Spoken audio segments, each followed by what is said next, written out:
नमस्कार, सगरमाथा प्राइम समाचारमा स्वागत छ। म अपेक्षा ढुङ्गाना। नमस्कार, म पुष्पा श्रीकार्की। सगरमाथा प्राइम समाचारको सुरुमा अहिलेसम्मका मुख्य समाचार।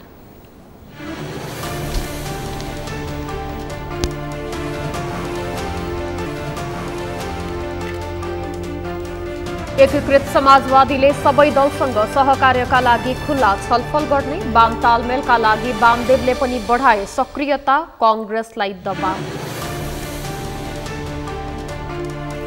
बैठक चल्दा चल्दै सांसदहरू बैठक छाडेर टाप कसेपछि प्रतिनिधि सभा बैठकमा गणपूरक संख्या पुगेन, मन्त्रीले राखेको प्रस्ताव पारित हुनबाट रोकियो।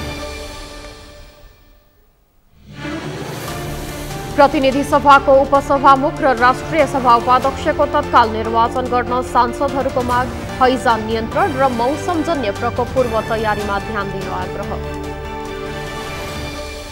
मन्त्रीमण्डल हेरफेर नभए प्रधानमन्त्री विरुद्ध गम्भीर कदम चाल्ने एकीकृत समाजवादीका नेता खनालको चेतावनी, अन्य विकल्प बाँकी नरहेको भनाए। र बजारमा अत्यावश्यकीय वस्तुको मूल्य वृद्धि हुँदा खाने वर्गलाई दैनिक छाक टार्नै सकस, नियामक निकायले प्रभावकारी अनुगमन नगरेको गुनासो। सगरमाथा प्राइम समाचार अब विस्तारमा। नेकपा एकीकृत समाजवादीले आगामी हुने निर्वाचनका लागि सबै दलसँग सहकार्यका लागि खुला छलफल गर्ने भएको छ। यससँगै पानी बराबर रहेको एमालेसँग पनि समाजवादीले वार्ताको लागि ढोका खुल्ला गरेको छ। स्थानीय तहको निर्वाचनमा दुवै दलले अपेक्षित मत परिणाम ल्याउन नसकेपछि दुवै दलले संवादको लागि ढोका खोलेका हुन्। यसैबीच नेकपा विभाजनपछि मौन बसेका वामदेव गौतमको सक्रियतालाई पनि निकै चासोका साथ हेरिएको छ। अमृत ढकालको रिपोर्ट। झण्डै 10 महिना अघि नेकपा एमालेबाट विभाजन भएर गठन भएको नेकपा एकीकृत समाजवादीले फेरि एमालेसँग सहकार्यका लागि वार्ताको ढोका खुल्ला गरेको छ। एकीकृत समाजवादीले दुई शर्त अघि सार्दै एमालेसँग सहकार्यका लागि बाटो खुल्ला गरेको हो। दुई पार्टीबीच पानी बाराबारको अवस्था रहे पनि एकीकृत समाजवादीले आफ्नो अस्तित्व जोगाउनका लागि भए पनि एमालेसँग वार्ता गर्नुपर्ने समाजवादी स्रोतले बताएको छ। स्थानीय तहको निर्वाचनमा अपेक्षित मत परिणाम ल्याउन नसकेको समाजवादीले मन्त्री हेरफेरको विषयमा समेत गठबन्धनले बेवास्ता गर्दा झनै चिडिएको छ। राजनीतिक रूपले हाम्रो पार्टीलाई स्वीकार गरेमा, यसको कानुनी वैधानिकतालाई स्वीकार गरेमा र विगतमा भएका गल्ती कमजोरीहरू प्रतिगमनकारी उहाँका कार्यहरू ये गलत थियो भनेर उहाँले स्वीकार गरेमा छलफलको अर्को पाटो, अर्को ढोका खोल्न सकिन्छ। स्थानीय तहको निर्वाचन सम्पन्न भए लगत्तै एमालेसँग एकताका लागि नेताहरूले भित्रभित्रै वार्ता सुरु गरेका थिए। तर पछिल्ला दिनमा भने एमाले समाजवादी बीचको एकताको विषयलाई लिएर बाक्लो बहस सुरु भएको छ। एकीकृत समाजवादीलाई मात्रै होइन, स्थानीय तहको निर्वाचनले एमालेलाई समेत झस्काएको छ। यसैबीच एमालेका दोस्रो तहका नेताहरूले समेत कम्युनिस्ट एकता देशको आवश्यकता भएको भन्दै समाजवादीसँग वार्ताका लागि केही शर्त अघि सारेका छन्। दस्तावेज पढ्नुभयो भने, माओवादी केन्द्रको दस्तावेज पढ्नुभयो भने, अरू कम्युनिस्ट पार्टीहरूको दस्तावेज पढ्नुभयो भने उनीहरूले के लेख्छन् भन्दाखेरि नेपाली समाजको परिवर्तनको बाधक शक्ति नेपाली कांग्रेस हो। अब बाधक शक्तिसँग मिलेर समाजको परिवर्तनको लागि जो बाधक छ त्यससँग मिलेर कस्तो समाज बनाउने, आफैले करार गरेको दुश्मन शक्तिसँग अलग भएर कम्युनिस्ट पार्टीहरूको सँगको सहकार्यलाई उहाँहरूले चाहिँ अगाडि बढाउन प्रयत्न गर्नुभयो भने त्यसले एउटा स्वाभाविक रूपले छलफल बहसको परिस्थिति वातावरण बन्छ भन्ने मलाई लाग्छ। एमाले परित्याग गरी मौन बसेका वामदेव गौतमको सक्रियताले पनि यति बेला फेरि एमाले एक हुन लागेको हो भन्ने धेरैको विश्लेषण छ। पूर्व एमाले एक गर्न गौतमले भूमिका खेलेको एमाले स्रोतले दाबी गरेको छ। केपी शर्मा ओली र माधव कुमार नेपालको अभिव्यक्तिले दुई पार्टीबीच वार्ता हुने अवस्था नरहे पनि दुवैका स्वार्थ मिल्न गए फेरि ओली नेपाल एक हुन सक्ने राजनीतिक विश्लेषकको बुझाइ छ। विचार, आदर्श, सिद्धान्त सबै कुरालाई तिलाञ्जली दिन्छ र सत्ता प्राप्तिको लागि जुनसुकै खालको गठबन्धन गर्न सकिन्छ। त्यस्तो अवस्थामा यसरी मौलालयको राजनीतिमा वामपन्थीहरूको बिचमा एकता सम्भव छ भन्ने प्रश्नलाई आश्चर्यको किसिमले हेरिनु हुँदैन भन्ने मलाई लाग्छ। एमाले र एकीकृत समाजवादी बीच विचार र सिद्धान्तमा केही पनि विमति नदेखिएको राजनीतिक विश्लेषकहरूको भनाइ छ। ओली नेपालको दम्भ र अहङ्कारका कारणले गर्दा उनीहरूले फरक फरक बाटो अपनाएको उनीहरूको भनाइ छ। दुई नेताकै अहङ्कारका कारण न अघिल्लो निर्वाचनमा कम्युनिस्टलाई प्राप्त 2/3 जनमत यथावत रहन सक्यो, न त देशमा राजनीतिक स्थिरता नै कायम हुन सक्यो। नेपालको इतिहासलाई फर्केर हेर्ने हो भने कम्युनिस्टलाई जनताले पटक पटक विश्वास गरेर सत्तामा पुर्याएका छन्, तर कम्युनिस्टहरू भने सत्तामा पुगेपछि जनताको मतलाई कुल्चँदै आएका छन्। नेताहरूको व्यक्तिगत स्वार्थका कारण कम्युनिस्टहरू मिल्ने भन्दा पनि सिद्धिने बाटोतर्फ अग्रसर देखिन थालेका छन्। अहिले एमाले समाजवादी बीच चलेको एकताको विषय पनि साँच्चै देश बनाउनु हो वा सङ्घ र प्रदेशको निर्वाचन केन्द्रित बार्गेनिङ हो, त्यो भने समयले नै पुष्टि गर्नेछ। सगरमाथा टेलिभिजनका लागि क्यामेरामा सम्पूर्ण लम्सालका साथमा अमृत रकाल, काठमाडौँ।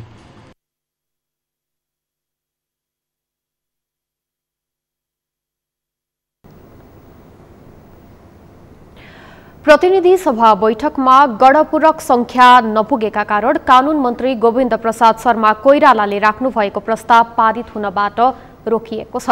प्रतिनिधि सभामा गणपूरक संख्या नपुगेका कारण कानून, न्याय तथा संसदीय मामिला मन्त्री शर्माले राख्नु भएको नीति अनुसन्धान प्रतिष्ठान विधेयक 2076 माथि विचार गरियोस् भन्ने प्रस्ताव पारित हुन नसकेको हो। सभामुख अग्निप्रसाद सापकोटाले नीति अनुसन्धान प्रतिष्ठान विधेयक 2076 माथि विचार गरियोस् भन्ने प्रस्तावलाई निर्णयार्थ प्रस्तुत गर्न लागेपछि प्रमुख प्रतिपक्षी दल नेकपा एमालेका सांसद झपट रावलले प्रतिनिधि सभा सदस्यको गणपूरक संख्या नपुगेको र यस्तो अवस्थामा प्रस्ताव पारित गर्दा नियमावली विपरीत हुने भन्दै निर्णयार्थ पेश गर्नु अघि गणपूरक संख्या गणना गर्न माग गर्नु भएको थियो। यो हाम्रो नियमावली विपरीत भएको हुनाले यसलाई निर्णयार्थ पेश गर्नुभन्दा पहिले अनि यहाँ गणना गरियोस् भन्ने कुरा म राख्न चाहन्छु। प्रतिनिधि सभा बैठकमा प्रतिनिधि सभा सदस्यहरू पूरा समय नबस्ने गरेको विषयमा विभिन्न समयमा आलोचना हुँदै आएको छ।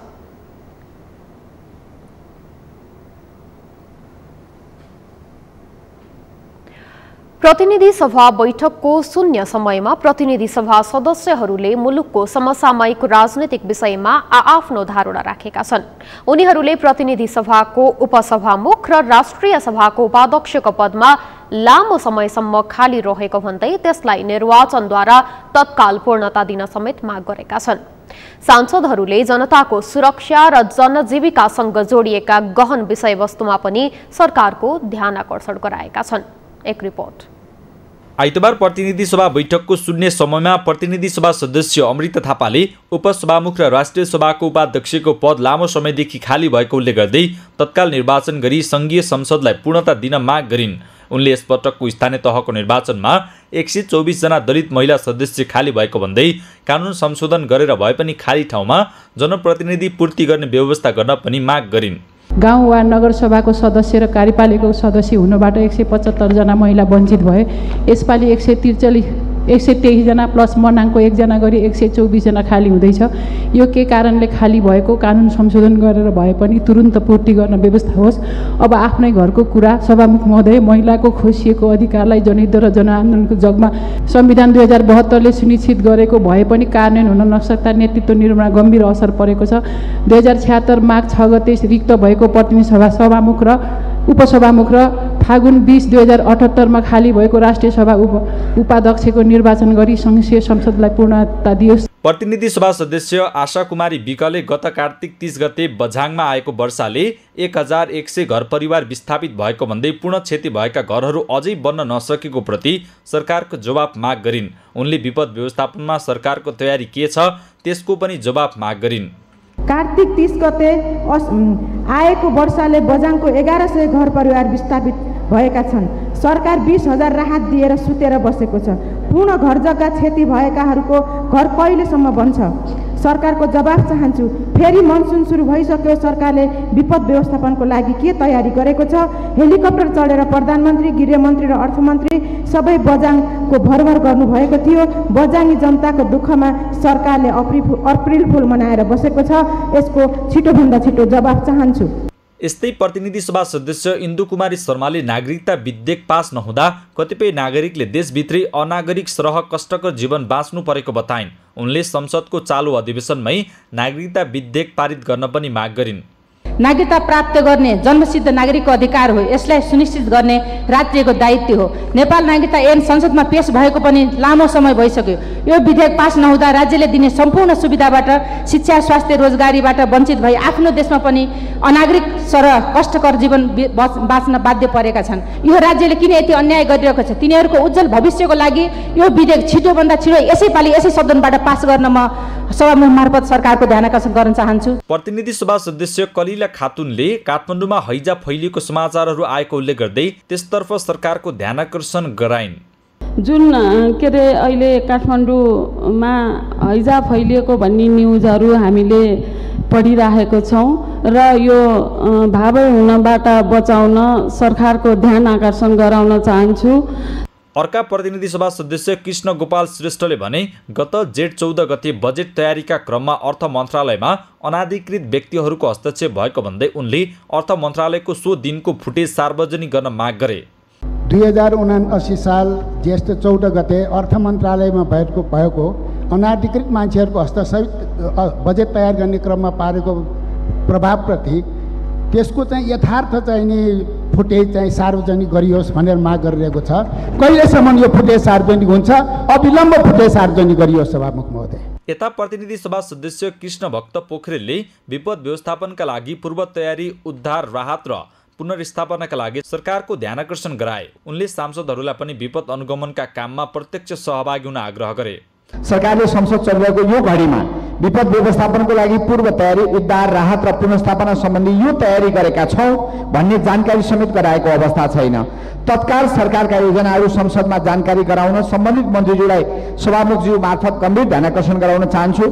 प्रतिनिधि सभाका सदस्यहरूलाई पनि यो विपदको घडीमा अनुगमनको काममा प्रत्यक्ष सहभागी गराउन अनुरोध गर्दछु। प्रतिनिधि सभा सदस्य पोखरेलले नारायणगढ मोगलिङ सडक खण्डमा दैनिक रूपमा हुने पहिरोको समस्यालाई दीर्घकालीन रूपमा समाधान गर्न पनि सरकारसँग माग गरे। नेकपा एकीकृत समाजवादीका सम्मानित नेता झलनाथ खनालले नयाँ मन्त्रीको शपथ नभए प्रधानमन्त्री विरुद्ध गम्भीर कदम चाल्नुपर्ने बताउनु भएको छ। उहाँले प्रधानमन्त्री शेरबहादुर देउवाले आज मन्त्रीमण्डल हेरफेर गर्नुपर्ने र पार्टीका केन्द्रीय पोलिट ब्युरो र सचिवालय बैठकले गरेको निर्णयलाई अस्वीकार गरी गम्भीर कदम चाल्ने चेतावनी दिनुभएको हो। सम्मानित नेता खनालले आफूसँग अब पनि मन्त्रीमण्डल हेरफेर नगरेमा प्रधानमन्त्री विरुद्ध गम्भीर कदम चाल्नु बाहेकको विकल्प नभएको बताउनुभयो। अब आज पनि कदम चाल्नु भएन, ढिलाढाला गर्न थाल्नुभयो भने प्रधानमन्त्रीको बारेमा पनि हामीले के गर्नुपर्ने भन्ने बारेमा सोच्नुपर्ने स्थिति आउँछ। त्यसकारणले पार्टीले, सचिवालयले निर्णय गर्यो, स्थायी कमिटीले निर्णय गर्यो, पोलिट ब्युरोले निर्णय गर्यो, केन्द्रीय कमिटीले निर्णय गर्यो। अब यी सब चिजहरूलाई पनि अस्वीकार गर्ने हो भने हामीले थप र गम्भीर कदम चाल्नु बाहेक अर्को विकल्प हामीसँग हुँदैन। हामीले एकैचोटि निर्णय गरिसकेका छौँ। त्यही निर्णय कार्यान्वयन हुन्छ। जसले कार्यान्वयन गर्नुहुन्छ धन्यवाद दिन्छौँ, जसले कार्यान्वयन गर्नुहुन्न पार्टीले विधान बमोजिम गर्छ। फरक प्रसङ्गमा सम्मानित नेता खनालले मुख्यमन्त्री फेरबदलको कुरा सुरुवाती सम्झौता बमोजिम हुने पनि बताउनुभयो।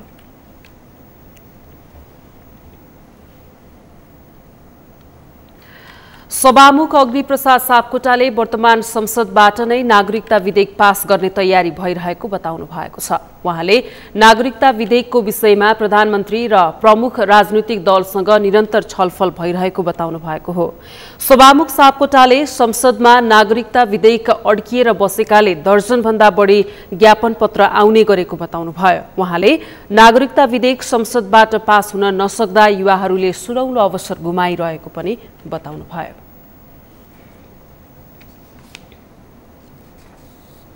अहिले यही सदनबाट पास गर्नुपर्छ भन्ने हामीलाई लागिरहेको छ। त्यसका साथसाथै 8वटा प्रतिस्थापन विधेयकहरू पनि हामी अलिकति मेहनत गऱ्यौँ भने पास गर्न सकिन्छ।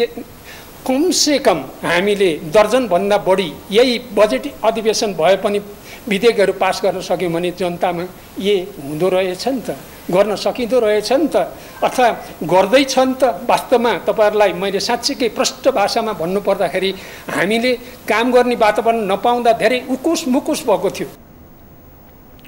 सभामुख सापकोटाले देशमा सुशासन कायम र भ्रष्टाचार नियन्त्रण गर्ने बाहेक आफ्नो कुनै स्वार्थ नभएको पनि बताउनु भयो। उहाँले आफू सधैँ आचरण देशभक्त सदाचारको एउटा नमुना दिनका लागि अग्रसर भएको पनि बताउनु भयो। त्यो लोकतन्त्र भनेको आत्मा भनेको चाहिँ संसद हो र यहाँ धेरै चर्चा भइसक्यो। मैले धेरै चर्चा गर्नु पर्दैन, तपाईँहरूलाई धेरै कुरा थाहा छ। हामी 3 करोड नेपाली जनताहरूको आवाज प्रस्फुटन हुने कुनै थलो छ भने त्यो सङ्घीय संसद नै हो। त्यो संसदलाई कति हामी जीवन्त र जनमुखी बनाउन सक्छौँ। अहिले हामीले त्यसलाई एउटा सूत्रवाक्य बनाएका छौँ। कति सक्छौँ हामी निरन्तर पुरै निष्ठाका साथ पुरै इमानका साथ हामी लागेका छौँ। सभामुख सापकोटाले संसदले जनताका कुरालाई आत्मसात गर्न सक्नु नै सफलता हुने बताउनु भएको छ। उहाँले पछिल्लो समय विश्वमा दर्शन विचार र सिद्धान्तका बारेमा छलफल भन्दा पनि व्यापारमा बढी केन्द्रित भएको पनि बताउनु भएको छ।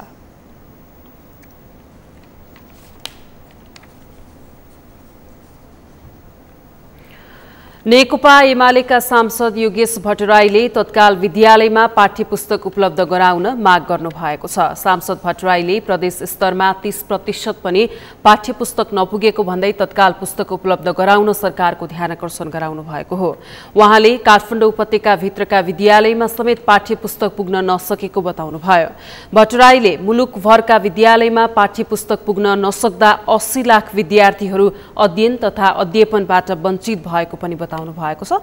उहाँले संसदमा शिक्षा मन्त्रीले 15 दिनमै पाठ्यपुस्तक पुर्याउने प्रतिबद्धता जनाए पनि अहिलेसम्म 30% भन्दा बढी पाठ्यपुस्तक विद्यालयमा पुर्याउने काम नभएको बताउनु भयो। अधिकांश स्कुलमा आज पढाइ भएको छैन, पाठ्यपुस्तक छैन, शिक्षकसँग छैन, विद्यार्थीसँग छैन।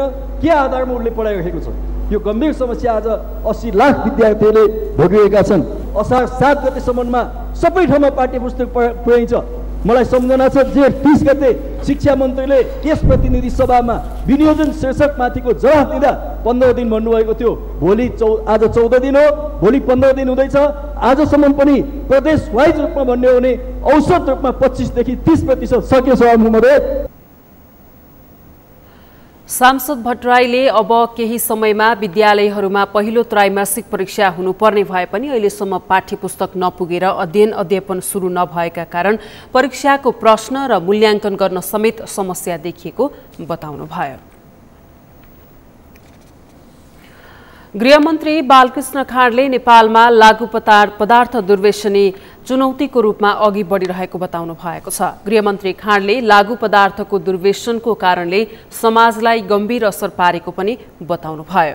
मन्त्री खाँडले लागू औषधको गम्भीर असर सबैभन्दा बढी युवा पुस्तामा परिरहेको बताउनु भयो। उहाँले युवा पुस्तालाई दुर्व्यसनबाट कसरी बचाउने भन्ने कुरा सरकार र समाज सबैको दायित्व भएको पनि बताउनु भएको छ। गृहमन्त्री खाँडले लागू औषध दुर्व्यसनीलाई कम गर्न सरकार संवेदनशील रहेको पनि बताउनु भयो। लागिरहेका यो दुर्व्यसन छोड्न नसकेका नेपाली नागरिकहरूलाई, युवा पुस्ताका युवा युवतीहरूलाई म विनम्रतापूर्वक आह्वान गर्न चाहन्छु। आजको यो दिवसबाटै यो लागू पदार्थबाट आफू मुक्त हुनुहोस्, समाजलाई पनि लागू पदार्थको प्रयोगबाट मुक्त गर्न मद्दत गर्नुहोस् भन्ने म आग्रह गर्न चाहन्छु। हाम्रो युवा पुस्तालाई यो दुर्व्यसनबाट कसरी मुक्त राख्ने, कसरी बचाउने, त्यतापट्टि हामी सबैको साझा जवाबदेही र जिम्मेवारी हो।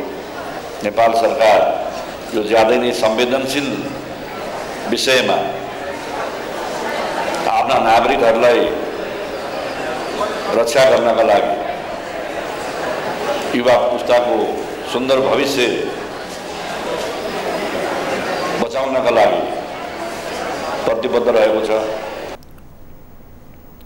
गृहमन्त्री खाँडले विभिन्न आपराधिक गतिविधिहरू मध्येमा लागू पदार्थसँग सम्बन्धित अपराध झण्डै 8% भन्दा बढी पुगिसकेको र लागू पदार्थ अपराधमा दोषी 6000 भन्दा बढी बन्दी कारागारमा रहेको समेत उल्लेख गर्नु भएको छ।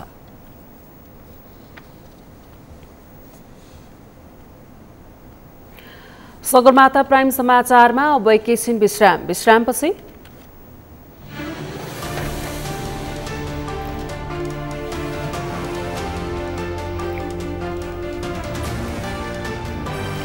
बजारमा अति आवश्यकीय वस्तुको मूल्य वृद्धि हुँदा खाने वर्गलाई दैनिक छाक टार्नै सकस, नियामक निकायले प्रभावकारी अनुगमन नगरेको गुनासो। विश्वभर उमेर पुगेका 22 करोड 20 लाख बालबालिका विद्यालय जान नपाएको संयुक्त राष्ट्रसङ्घको भनाई, द्वन्द्व र विस्थापनको समस्या।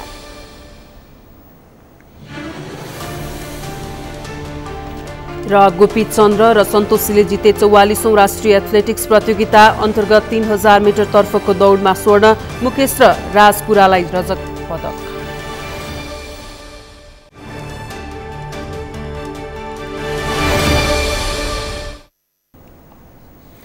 विश्रामपछि सगरमाथा प्राइम समाचारमा स्वागत छ। अब बाँकी समाचार।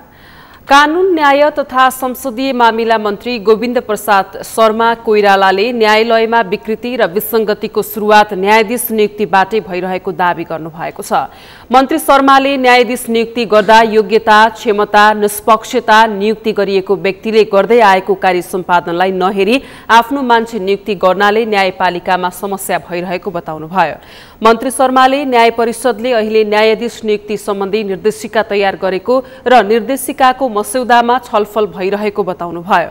उहाँले यो हप्ता नै निर्देशिकाको अन्तिम रूप दिई राजपत्रमा प्रकाशन गर्ने र त्यसको आधारमा नै निष्पक्ष प्रक्रियाबाट न्यायाधीशहरूको नियुक्ति गर्ने बताउनुभयो। हरिकृष्ण कार्कीको संयोजकत्वमा रहेको न्यायपालिकाको विकृति र विसङ्गतिको सुधार सम्बन्धी प्रतिवेदनले केही कुराहरू अगाडि सारेको छ, जसमध्येको न्यायाधीशको नियुक्ति निष्पक्ष र स्वतन्त्र ढङ्गले गर्नुपर्ने भन्ने कुरा ल्याएको छ। त्यसैले कानुन न्याय परिषदले अहिले एउटा न्यायाधीश नियुक्ति सम्बन्धी निर्देशिका तयार गरेको छ। निर्देशिकाको मस्यौदामा छलफल भइरहेको छ र यो हप्ता नै त्यो निर्देशिकाको अन्तिम भएर हामी त्यसलाई चाहिँ के छ भन्दाखेरि राजपत्रमा प्रकाशित गरेर त्यसकै आधारमा एउटा निष्पक्ष प्रक्रियाबाट को नियुक्ति हुँदैछन् भन्ने कुरा आम सार्वजनिक सूचना प्रकाशित गरेर ती व्यक्तिको बारेमा पब्लिक अडिट गरेर न्यायाधीशहरूको नियुक्ति गरिनेछ भने न्यायपालिकामा भइरहेका व्यथिति र विसङ्गति विरुद्धमा परेका उजुरीहरूलाई हामीले फर्स्याउने क्रम र केही कारबाहीहरू अगाडि बढाएको बेहोरा पनि म यहाँ निवेदन गर्न चाहन्छु। मन्त्री शर्माले सशस्त्र द्वन्द्वको क्रममा भएका बेपत्ता, हत्या लगायतका तमाम मानवाधिकार उल्लङ्घनका घटनाहरूलाई सम्बोधन गर्ने कुरामा मन्त्रालय योजना बनाएर नै अघि बढिसकेको पनि बताउनुभयो। उहाँले यस सम्बन्धी प्रक्रियालाई टुङ्ग्याउन 7वटै प्रदेशमा छलफल भइसकेको र अब केन्द्रीय रूपमा काठमाडौँमा छलफल गरेपछि कानुन संशोधनको प्रक्रिया अघि बढ्ने पनि बताउनुभयो। बेला चाहिँ के छ भने वाचन हुँदाखेरि पनि त्यसको बुँदा नम्बर 134 मा र माननीय अर्थमन्त्रीले बजेट वक्तव्यमा पनि बुँदा 345 मा यसमा सत्य, न्याय र परिपूरण लगायतका पीडितका अधिकारहरू सुनिश्चित गर्ने, कानुनमा सुधार गर्ने र आयोगमा पनि सुधार गर्ने कुरा चाहिँ के छ भन्दाखेरि त्यो पार्ट अफ द पोलिसी, स्टेटको पोलिसी बनिसकेको छ र यसै आर्थिक वर्षमा नै यो काम सक्ने गरी योजना बनाएर मन्त्रालयले 7वटै प्रदेशहरूमा प्रदेश स्तरीय परामर्श गोष्ठी जहाँ चाहिँ सरोकारवालाहरू, पीडित नागरिक समाज लगायतका सरोकारवालाहरूसँग हामीले परामर्श गरेर सकिसकेका छौँ 7वटा प्रदेशबाट। एउटा अब केन्द्रीय स्तरमा एउटा यहाँ काठमाडौँमा छलफल सकिसकेपछि कानुन संशोधनको प्रक्रिया यसमा अगाडि बढाइनेछ। मन्त्री शर्माले सशस्त्र द्वन्द्वको क्रममा भएका बेपत्ता, हत्या लगायतका तमाम मानवाधिकार उल्लङ्घनका घटनाहरूलाई सम्बोधन गर्न सरकार प्रतिबद्ध रहेको पनि बताउनुभयो।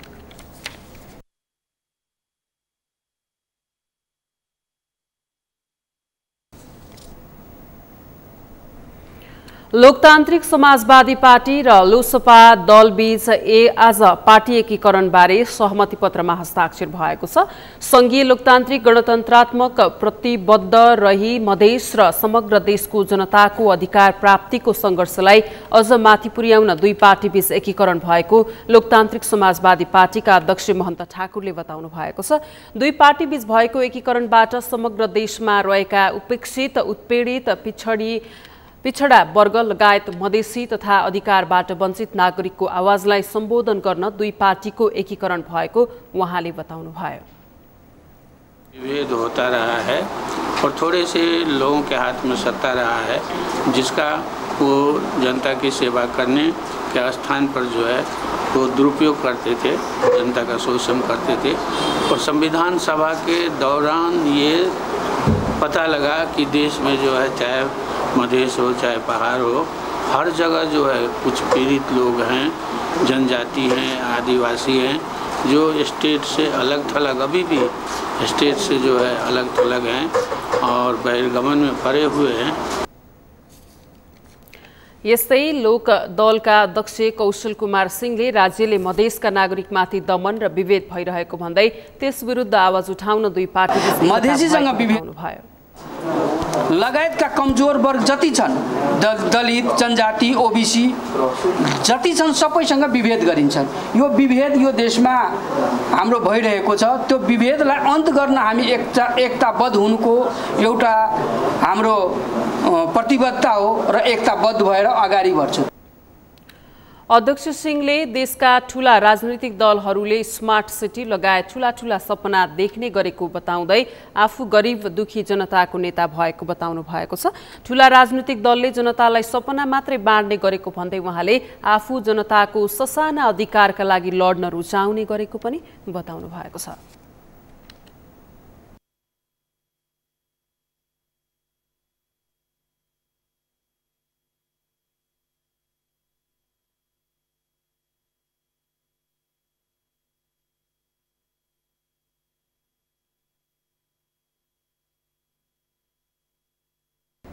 हमारे देश में ऐतिहासिक सरकारले इन्धनको मूल्यमा वृद्धि गर्दा अत्यावश्यक वस्तुमा समेत मूल्य वृद्धि भएको छ। आम नागरिकको विरोधपछि इन्धनको मूल्य घट्छ तर अत्यावश्यक तथा दैनिक उपभोग्य वस्तुमा भने एकरूपता आउन सकेको छैन। इन्धनको कारण देखाएर बजारमा अत्यावश्यक वस्तुमा मूल्य वृद्धि गरी कालोबजारी गरेको सर्वसाधारणको भनाइ छ। बजारमा भइरहेको कालोबजारी नियन्त्रण गर्न सम्बन्धित निकायहरूले पनि अनुगमनलाई तीव्रता बनाइरहेको बताउँदै आएका छन्। तर बजार नियामक निकायले प्रभावकारी अनुगमन नगर्दा आफूहरू मारमा परेको उपभोक्ताहरूको गुनासो छ। अभिषेक सुनारको रिपोर्ट। सरकारले इन्धनको मूल्यमा वृद्धि गर्दा अत्यावश्यक वस्तुमा समेत मूल्य वृद्धि भएको छ। केही समय अघि इन्धनमा भएको मूल्य वृद्धि विरुद्ध चौतर्फी रूपमा विरोध भएपछि 20% कर समायोजन गरेर इन्धनको मूल्य घटाइएको छ। तर बजारमा पाइने अत्यावश्यकीय तथा दैनिक उपभोग्य वस्तुको मूल्य भने घटेको छैन। बजारमा यसरी मूल्य वृद्धि हुँदा आम नागरिकले भने सरकारकै कारण भएको गुनासो गरेका छन्। दैनिक उपभोग्य वस्तुको मूल्यमा भएको वृद्धि नियन्त्रण गर्न सरकारले नसक्ने भए आम सर्वसाधारणको दैनिकीमा विकराल सङ्कट उत्पन्न हुने सर्वसाधारणको भनाइ छ। महँगी अब 1-2 वर्षपछि त किनेर खानै नसक्ला जस्तो छ। त्यस्तै हो, अहिले नै यस्तो महँगो छ। 1 लिटर तेलकै 300-400 लिन थालिसक्यो अहिले नै। त्यही हो, त्यस्तै छ। सब कुरा महँगै छ। सबको सामानको भाउहरू बढिरहेछ। अब यो सरकारले गर्नुपर्ने हो। अब खै अब के गर्ला तिनीहरूले। यसको लागि चाहिँ अब सरकारले पनि ध्यान दिनु पर्यो हैन। अब सरकारहरू चाहिँ अब चेन्ज भएकै छ हैन। अब चेन्ज भएर मात्रै हुँदैन नि त, जनताको लागि पनि सेवा सुविधा पनि हेर्नु पर्यो नि त। त्यही भएर चाहिँ अब जस्तै तेलको भाउहरू बढिरहेको छ।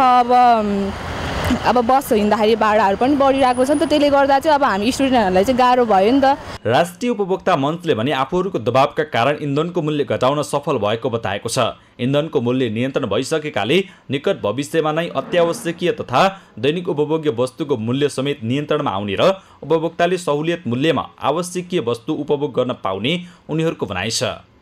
आफूलाई चाहिँ एउटा गौरव महसुस भइराखेको छ। हामीलाई खुसी पनि राखेको छ। हाम्रो कारणले तमाम नेपाली जनताले राहतको महसुस गर्नु भएको छ। पेट्रोल प्रडक्टको हकमा कुरा गर्दाखेरि अर्को कुरा निर्णय त्यसैमा जोडिएर अर्को निर्णय पनि भएको छ। त्यो के हो भने दाल चामल तेल र चिनीमा सहुलियत दरमा बिक्री वितरण गर्नको लागि सार्वजनिक सरकारी संयन्त्रहरूलाई परिचालन गर्ने र तिनीहरू मार्फत सहुलियतपूर्ण ढङ्गले राहत सामग्रीहरू वितरण गर्ने भने एउटा निर्णय अर्को पनि भएको छ। बजार व्यवस्थापनको लागि आवडी मन्त्रालय अन्तर्गत एउटा संयन्त्र तयार गर्ने भन्ने कुरा भएको छ। त्यो संयन्त्र तयार भयो भने लगत्तै चाहिँ सायद सहुलियत दरको सामग्री बजारमा पाउन सकिन्छ। यता वाणिज्य आपूर्ति तथा उपभोक्ता संरक्षण विभागले भने बजार अनुगमनमा तीव्रता दिएको बताएको छ। उपभोक्ता ठगिनबाट बचाउन विभागले दैनिक 4 टोली बनाएर 20 जनालाई बजार अनुगमनमा खटाएको जनाएको छ। दैनिक रूपमा हाम्रो 4 टोली बजार अनुगमनमा निस्किएको हुन्छ हैन। निरीक्षण अधिकृतको संयोजकत्वमा 4 वटा टोली बनाएर हामीले बजार अनुगमनमा विभिन्न क्याटेगोरीमा जस्तै 22 देखि 30 सम्मका क्याटेगोरी छ हाम्रो। जस्तो खाद्यान्न भयो, लत्ता कपडा भयो हैन, अनि भेटनरी सामानहरू भयो, मासु पसल भयो, यी लगायतका सबै बजारमा जुन वस्तु तथा सेवा आम उपभोक्ताले उपभोग गरिरहनुहुन्छ, दैनिक आवश्यकताका सामानहरू उपभोग गरिरहनुहुन्छ, त्यसलाई केन्द्रित गरेर हामीले 3 किसिमबाट दैनिक 4 टोलीले बजार अनुगमन गरिरहेका छौँ। आम नागरिकको दबावकै कारण मूल्यवृद्धिका विषयमा पछिल्ला समय सरकार पनि गम्भीर र संवेदनशील भएको पाइएको छ। सरकारले इन्धनको मूल्य घटाएसँगै अत्यावश्यक तथा दैनिक उपभोग्य वस्तुको मूल्य समेत घटाउनु पर्ने सर्वसाधारणको माग छ। सगरमाथा टेलिभिजनका लागि क्यामेरामा कमल श्रेष्ठको साथ अभिषेक सुनार, काठमाडौँ। इन्धनमा भएको चर्को वृद्धिसँगै बजारमा अत्यावश्यक वस्तुमा समेत मूल्य वृद्धि भएको छ। तर आम नागरिकको विरोधपछि सरकारले इन्धनको मूल्य घटाए पनि अत्यावश्यक तथा दैनिक उपभोग्य वस्तुको मूल्यमा एकरूपता आउन सकेको छैन। यसै सन्दर्भमा आज हामीले सगरमाथा जनबोलीमा सर्वसाधारणलाई सोधेका थियौं, मूल्य वृद्धि नियन्त्रण गर्न नसक्नुलाई के भन्नुहुन्छ? हेरौं उनीहरूको भनाई उनीहरूकै शैलीमा।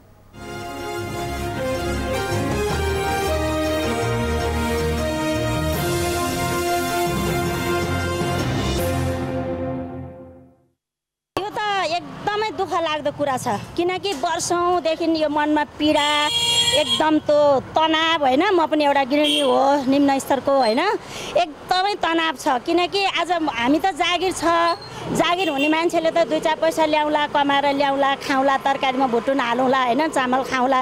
तर नगर्ने, काम गर्न नसक्ने अवस्था आज कसले हेर्नु भएको छ त? सबभन्दा ठुलो चाहिँ म यो नेताहरू उहाँहरूलाई यो समय यस्तो समय छ कि हजुरहरूले याद गर्नु होला, आज यो सरकार जुन हुनुहुन्छ नि बुद्धिजीवी, जसको हातमा डाँडो पनि छ नि, तर उहाँहरू चाहिँ किन मौन हुनुहुन्छ? आज किन अनुगमन गर्नुहुन्न? अनुगमन त गर्नु पर्यो बाबु। सबभन्दा ठुलो ग्यास बढेको छ, आज यो सबै रासन पानी बढेको छ। सरकारले चाहिँ अब हामीलाई आम जनतालाई चाहिँ एकदम ध्यान दिनु पर्यो होइन। अनि अब यसरी हामीहरू स्टुडेन्ट मान्छेहरू एक्लै बस्छौँ होइन, अब घर परिवारहरूदेखि टाढा बस्छौँ, अनि सबै कुराहरूको भाउ बढिरहेको छ, न रोजगारी छ न केही छ। अब रोजगारीहरूमा पनि ध्यान दिनु पर्यो। तेलको भाउ यो सबै एकदम भाउ बढिरहेको छ, फेरि अलिअलि बढेन भने त फेरि भात्तै एकदम धेरै धेरै बढाइरहेको छ होइन। त्यसो भएर अब एकदमै गाह्रो भइरहेको हामीलाई चाहिँ, मेन कुरा त स्टुडेन्टलाई चाहिँ एकदम गाह्रो भइरहेको छ। अनि खै अब के गर्ला तिनीहरूले, हाम्रो नेपाल सरकारमा त आशै छैन। महँगी नियन्त्रण नहुन सक्नुलाई चाहिँ यो सरकारकै कमजोरी हो कि, किनभने सरकारले जे चाहन्छ त्यही हुनसक्छ। तर अब चुनाव आउँदैछ होइन, अब शेरबहादुर देउवा चाहिँ अब यो चुनाव पछि जित्दैन, त्यही भएर नि यो गरेको जस्तो लाग्छ मलाई चाहिँ। यसले नै महँगी बढाओ। यसको लागि चाहिँ अब सरकारले पनि ध्यान दिनु पर्यो होइन। अब सरकारहरू चाहिँ अब चेन्ज भएकै छ होइन। अब चेन्ज भएर मात्रै हुँदैन नि त, जनताको लागि पनि सेवा सुविधा पनि हेर्नु पर्यो नि त। त्यही भएर चाहिँ अब जस्तै तेलको भाउहरू बढिरहेको छ, अब बस हिँड्दाखेरि भाडाहरू पनि बढिरहेको छ नि त। त्यसले गर्दा चाहिँ अब हामी स्टुडेन्टहरूलाई चाहिँ गाह्रो भयो नि त।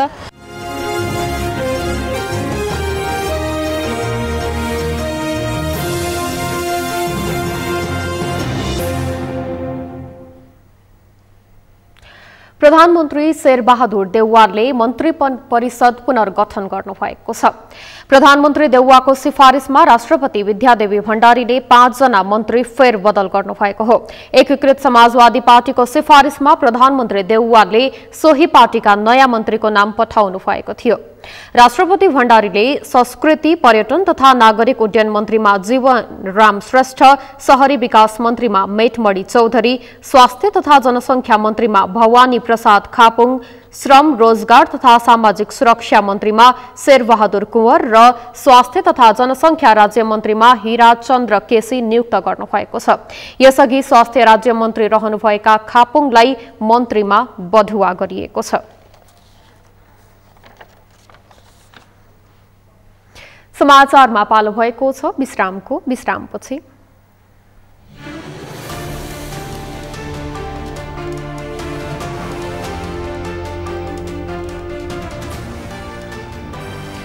विश्वभर उमेर पुगेका 22 करोड 20 लाख बालबालिका विद्यालय जान नपाएको संयुक्त राष्ट्रसङ्घको भनाई, द्वन्द्व र विस्थापनले समस्या।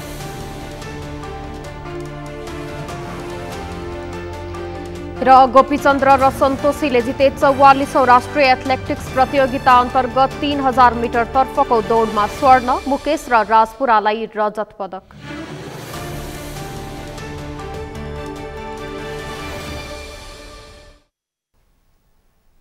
विश्रामपछि सगरमाथा प्राइम समाचारमा पुनः स्वागत छ। अब पालो अन्तर्राष्ट्रिय समाचारको।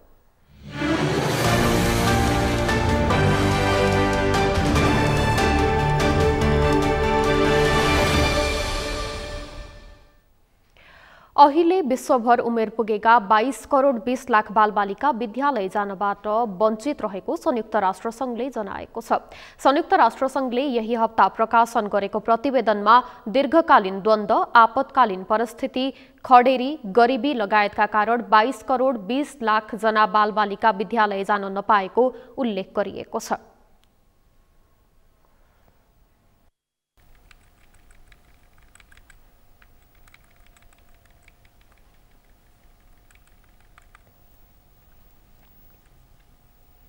सगरमाथा समाचारमा अब पालो खेल समाचारको।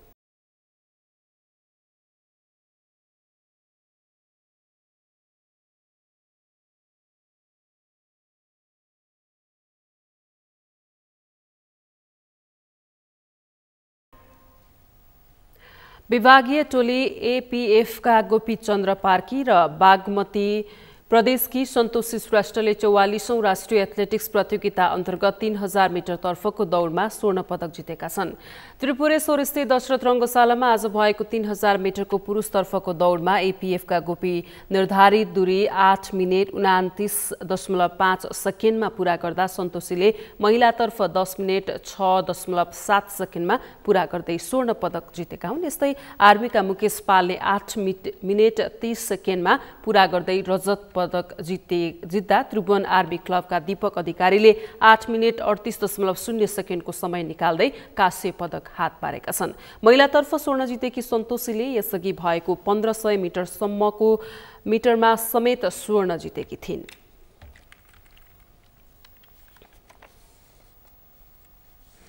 खेल समाचारसँगै हामी सगरमाथा प्राइम समाचारको अन्त्यमा छौं। अन्त्यमा मुख्य समाचार फेरि एकपटक।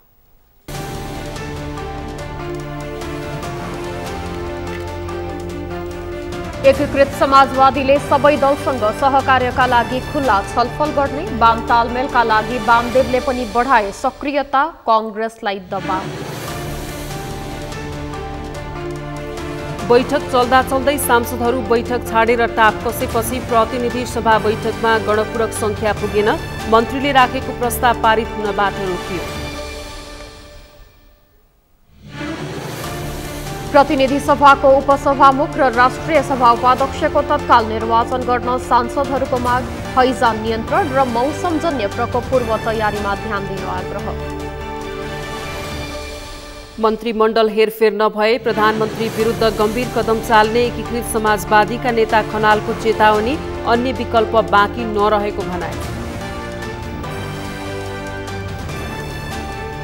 र बजारमा अत्यावश्यकीय वस्तुको मूल्य वृद्धि हुँदा खाने वर्गलाई दैनिक छाक टार्नै सकस, नियामक निकायले प्रभावकारी अनुगमन नगरेको गुनासो।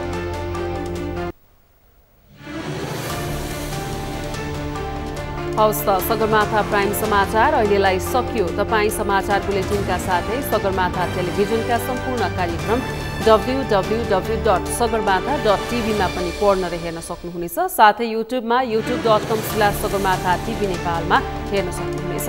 तपाईँ हामीलाई फेसबुकमा पनि facebook.com/stv नेपालमा फलो गर्न सक्नुहुनेछ। समाचारको शिखर, नेपालको गौरव, नेपालको पहिलो न्युज च्यानल सगरमाथा टेलिभिजन हेर्दै गर्नुहोला। नमस्कार।